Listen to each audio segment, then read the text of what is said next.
Hello friends, हमारे YouTube channel study and motivation में आप सबका स्वागत है। राज्य शिक्षा केंद्र द्वारा कक्षा 3, 4, 6 और 7 में ई ग्रेड प्राप्त करने वाले विद्यार्थियों के लिए एक महत्वपूर्ण पत्र जारी किया गया है, जिसमें दर्शाया गया है कि कक्षोन्नति किस प्रकार से उन्हें प्रदान की जा सकती है तथा प्रगति पत्रक में अंक प्रदान करने के संबंध में भी संपूर्ण जानकारी दी गई है फ्रेंड्स।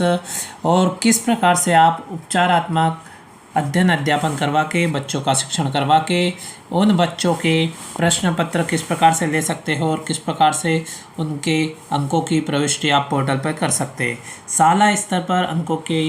एंट्री करना है फ्रेंड्स, और वह समय सीमा में करना है। तो इसलिए फ्रेंड्स इस वीडियो को पूरा देखिए, क्योंकि पत्र जो है वो राज्य शिक्षा केंद्र द्वारा जारी किया गया है और उसमें विशेषकर ई ग्रेड प्राप्त विद्यार्थियों की कक्षोन्नति तथा प्रगति पत्रक के संबंध में महत्वपूर्ण जानकारी दी गई है। तो फ्रेंड्स आप स्क्रीन पर देख पा रहे हैं, यह वह पत्र है जिसके अंतर्गत कक्षा 3, 4, 6 व 7 में ई ग्रेड प्राप्त करने वाले विद्यार्थियों की कक्षोन्नति एवं प्रगति पत्रक प्रदान करने के संबंध में, यानी उनको जो प्रगति पत्रक है वो प्रदान करना है और उनकी कक्षोन्नति प्रदान करना है। और बच्चे तो ई ग्रेड में है, तो किस प्रकार से उनको कक्षोन्नति प्रदान की जा सकती है और किस प्रकार से उनको प्रगति पत्रक प्रदान किया जा सकता है, उसके संदर्भ में यहाँ पे संपूर्ण जानकारी दी गई है। तो फ्रेंड्स पत्र में हम जानेंगे कि किस प्रकार से कौन से कार्य को पूर्ण करना है। तो विषय अंतर्गत लेख है कि संदर्भित पत्र दिनांक 4/8/2023 की खंडिका 3 अनुसार कक्षा 3, 4, 6 व 7 के वार्षिक मूल्यांकन परिणाम में ई ग्रेड यानी 33% से कम अंक प्राप्त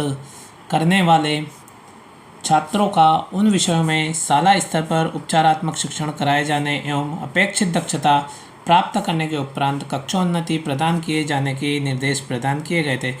यानी फ्रेंड्स जो 4 अगस्त 2023 को जो पत्र जारी किया गया था उसमें यह बताया गया था कि किस प्रकार से उसकी कक्षोन्नति प्रदान करना है, उसके संपूर्ण निर्देश दिए गए थे। आगे देखेंगे दिया गया, जैसा कि आपको विदित है कि वार्षिक परीक्षा कक्षा 6 व 7 सत्र 2023-24 के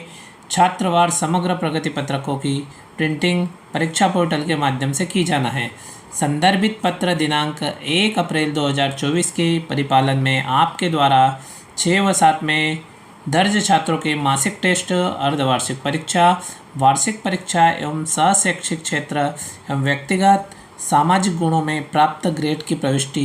परीक्षा पोर्टल पर की गई है। प्राप्तांकों के आधार पर परीक्षाफल निर्धारण परीक्षा पोर्टल के माध्यम से किया जाएगा। यानी फ्रेंड्स 1 अप्रैल 2024 को जो पत्र प्राप्त हुआ था उसके अनुसार 6 व 7 के छात्रों के जो अंक थे, प्राप्तांक थे, उनकी प्रविष्टि, उनकी ग्रेड पोर्टल पर दर्ज की गई है। यानी फ्रेंड्स जो दिनांक 1 अप्रैल 2024 को प्राप्त पत्र था उसके पालन में कक्षा 6 एवं 7 के जो छात्र हैं उनके प्राप्तांकों की प्रविष्टि तथा ग्रेड उसके पोर्टल पर अंकित की गई थी, यानी जो हमारा परीक्षा पोर्टल है उस पर एंट्री की गई थी।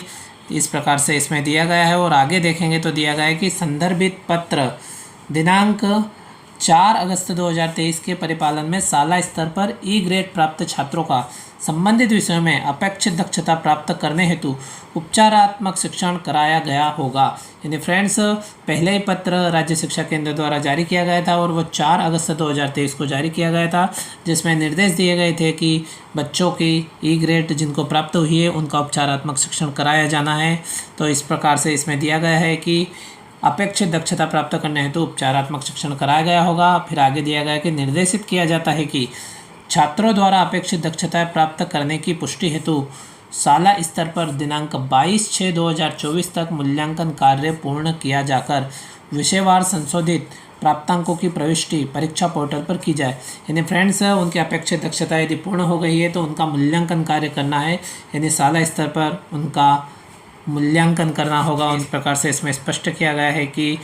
विषयवार संशोधित प्राप्तांकों की प्रविष्टि, और उसके बाद में जब आप छात्र का मूल्यांकन कर लेते, उसकी परीक्षा ले लेते, उसके बाद में जो बच्चे को जो प्राप्तांक प्राप्त होते वो प्राप्तांक, उन प्राप्तांकों की प्रविष्टि परीक्षा पोर्टल पर करना है। इसलिए इसमें दिया गया है कि संशोधित प्राप्तांकों की प्रविष्टि परीक्षा पोर्टल पर की जाए। तो फ्रेंड्स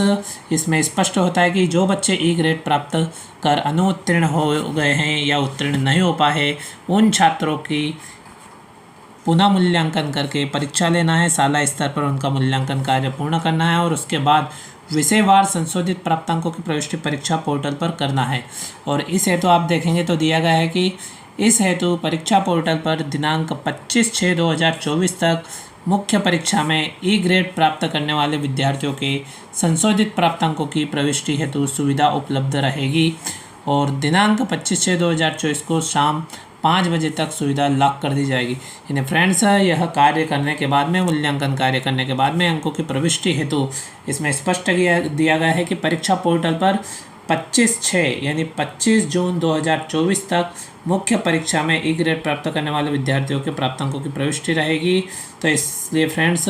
यदि अभी तक आपने यह कार्य पूर्ण नहीं किया हो तो समय रहते हुए यह कार्य पूर्ण करें और ई ग्रेड प्राप्त करने वाले विद्यार्थियों को उपचारात्मक शिक्षण के पश्चात में जो मूल्यांकन कार्य करना है वो कार्य पूर्ण करें। इसी क्रम में देखेंगे तो कक्षा 3 व 4 के ई ग्रेड प्राप्त छात्रों के संबंध में उपचारात्मक शिक्षण एवं अपेक्षित दक्षताएं प्राप्त करने की पुष्टि उपरांत समग्र प्रगति पत्रक प्रारूप में छात्रवार अंकों की प्रविष्टि शाला स्तर से की जाए। परीक्षा में निर्धारित अर्हता प्राप्त के आधार पर इन विद्यार्थियों को कक्षोन्नति प्रदान की जाए। यानी फ्रेंड्स, जो कक्षा 3 एवं 4 में भी जो ई ग्रेड प्राप्त है उनके लिए भी उपचारात्मक शिक्षण करना है और अपेक्षित दक्षता प्राप्त होने की पुष्टि करना है और वो अपेक्षित दक्षता प्राप्त हो जाती है तो जो प्रगति पत्रक का प्रारूप है उसमें छात्रवार प्रविष्टि शाला स्तर पर करना है और उसके बाद में विद्यार्थियों को कक्षोन्नति प्रदान की जा सकती है। इसी क्रम में आगे देखेंगे तो दिया गया है कि कक्षा 3, 4, 6 व 7 के समग्र प्रगति पत्रक प्रारूप के फॉर्मेट पाठ्य पुस्तक निगम के संभागीय डिपो के कार्यालय के माध्यम से आपको उपलब्ध कराए गए हैं। निर्देशानुसार कार्रवाई समय सीमा में पूर्ण कराना सुनिश्चित करें। फ्रेंड्स, इस प्रकार से पत्र है, इसमें समय सीमा निश्चित दी गई है और इस समय सीमा में कार्य पूर्ण करना है। इस प्रकार से यह राज्य शिक्षा केंद्र के अपर मिशन संचालक महोदय द्वारा यह पत्र जारी किया गया है फ्रेंड्स। और यह पत्र कितना महत्वपूर्ण है आप इस पत्र को देख के अंदाज़ा लगा सकते हैं। और ये जिला परियोजना समन्वयक जिला शिक्षा केंद्र समस्त मध्य प्रदेश के नाम जारी किया गया है। यानी फ्रेंड्स, कक्षा 3, 4, 6 व 7 के विद्यार्थी जो ये ग्रेड प्राप्त की थी जिन्होंने, उनके लिए उपचारात्मक शिक्षण के बाद में मूल्यांकन कार्य संपन्न कर यह संशोधित प्राप्तांकों की एंट्री परीक्षा पोर्टल पर करना अत्यंत महत्वपूर्ण फ्रेंड्स है। इसी प्रकार के नोटिफिकेशन तथा महत्वपूर्ण जानकारी की अपडेट तुरंत प्राप्त करने के लिए साथ ही FLN तथा स्टडी मोटिवेशन एवं गवर्नमेंट जॉब संबंधी समस्त प्रकार की जानकारी की अपडेट तुरंत प्राप्त करने के लिए फ्रेंड्स आप हमारे YouTube channel study and motivation को तुरंत सब्सक्राइब करें तथा वीडियो दोस्तों के साथ शेयर करें। Thank you friends.